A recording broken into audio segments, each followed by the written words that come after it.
chào mọi người. Thì hôm nay á, là nhà mình có một cái khế trái rất là nhiều luôn. Thì bây giờ mẹ mình với mình sẽ hái khế vào để nấu ăn nha mọi người. Khế quá trời luôn mọi người ơi, không biết làm sao ăn cho hết luôn đó này. Thì khế này là khế chúa mọi người, khế trái rất là nhiều luôn mọi người ơi. Đây.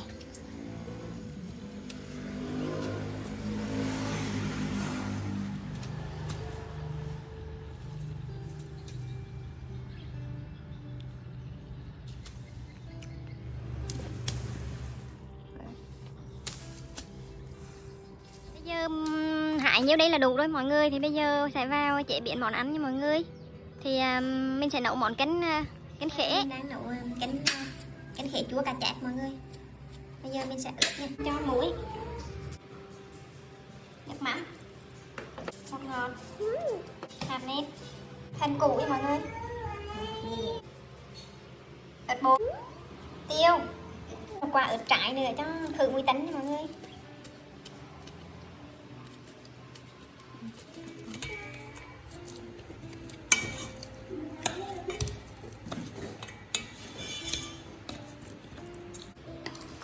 Mình nấu canh là phần đầu, phần đuôi, còn phần giữa là mình kho. Ướp 20 phút.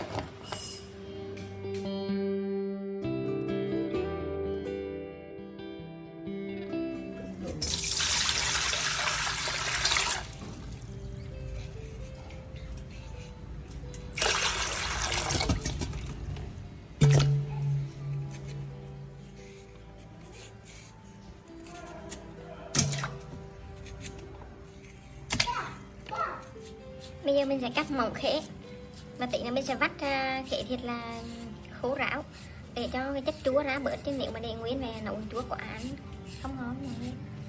Khế chua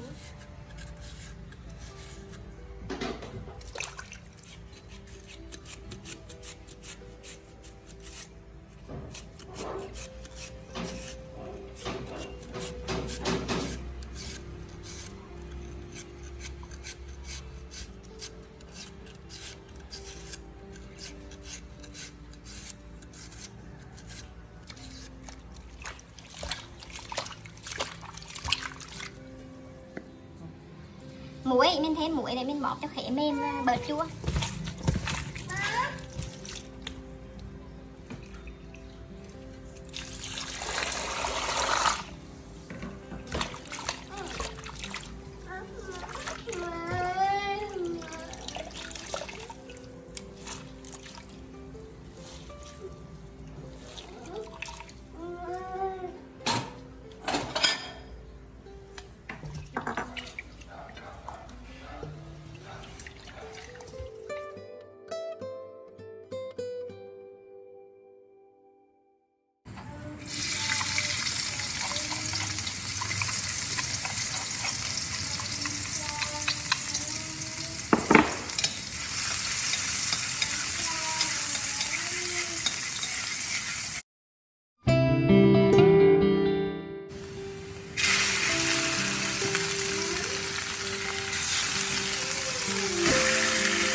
Quá tuyệt vời luôn mọi người ơi.